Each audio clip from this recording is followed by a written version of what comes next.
भगवान शिव के तो अनेकों अवतार हैं, लेकिन शिव का अवधूतेश्वर अवतार बड़ा ही अनोखा है। यह अवतार लेकर भगवान शिव ने समस्त जगत के सामने ये उदाहरण रखा कि खुद के द्वारा किए गए कार्यों के प्रति गर्व या अभिमान करने से हमें खुद की ही हानि होती है। शिव के अवधूतेश्वर अवतार द्वारा देवराज इंद्र के अभिमान का भंजन करने वाली एक कहानी हमें सुनने को मिलती है।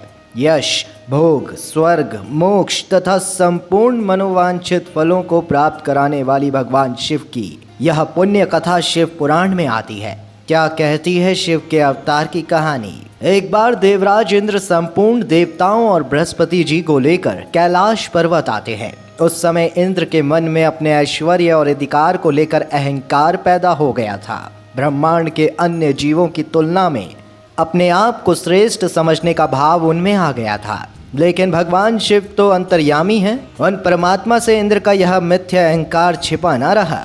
उन्होंने इंद्र का पतन ना हो इसलिए उनके कल्याण के लिए अवधूत का स्वरूप धारण किया और कैलाश आते समय उनके रास्ते में खड़े हो गए। अपने रास्ते में खड़ा देख इंद्र ने उन अवधूत रूपधारी सदाशिव से पूछा, तुम कौन हो, हमारा रास्ता छोड़ो। लेकिन बार बार पूछने पर भी अवधूत रूपधारी शिव ने इंद्र को कोई उत्तर ना दिया।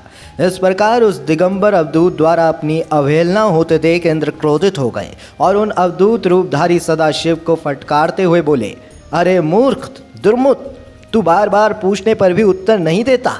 मैं तुझ पर वज्र का प्रहार करने में विवश हो जाऊंगा। देखता हूँ इस त्रिलोक में तुझे मेरे इस प्रहार से कौन बचाता है। इंद्र को वज्र प्रहार हेतु उगत देखकर अवधूत रूपधारी भगवान शिव ने उन्हें अपने नेत्रों के तेज से इंद्र को उसके वज्र सहित स्तंभित यानी कि इंद्र के पूरे शरीर को जड़ कर दिया। फिर तो इंद्र की बाह ही अकड़ गई और वे अभिमंत्रित सर्प की भांति क्रोध से चलने लगा। इसके बाद भी इंद्र उन अवधूत रूपधारी भगवान शिव को ललकारने लगा। तभी अवधूतेश्वर स्वरूप भगवान शिव के ललाट से एक तेज निकलता है और उस प्रज्वलित तेज रूपी शक्ति को इंद्र की ओर बढ़ते देखकर कि ये और कोई नहीं बल्कि अवधूत रूपधारी साक्षात परमात्मा भगवान शिव ही हैं, तो उन्होंने भगवान शिव की स्तुति की और इंद्र को उनके शरणागत कर दिया तथा उस प्रज्वलित तेज से उनकी रक्षा करने के लिए प्रार्थना की।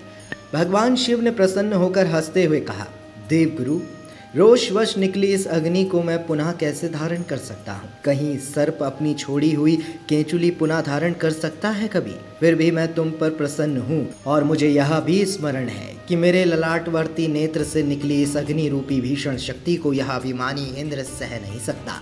मैं तुम सबके कल्याण के लिए इसे अनियंत्र प्रत्यक्ष कर सकता हूँ। ये कहकर अवधूत वेशाधारी भगवान शंकर ने उस भयंकर तेज को एक शरय महासागर में फेंक दिया। वहां गिरते ही वह तत्काल एक बाल के रूप में परिणत हो गया जो सिंधु पुत्र जलंधर के नाम से विख्यात हो गया। इस प्रकार अवधूतेश्वर अवतार धारण कर इंद्र के अभिमान को चकनाचूर करके वह उन्हें सबक सिखाकर भगवान सदाशिव अंतर ध्यान हो गए। इस तरह यह अनोखा अवतार लेकर भगवान शिव ने समस्त जगत के सामने उदाहरण रख दिया कि खुद के द्वारा किए गए कार्यों के प्रति गर्व या अभिमान करने से हम खुद की ही हानि करते हैं। तो बोलो हर हर महादेव।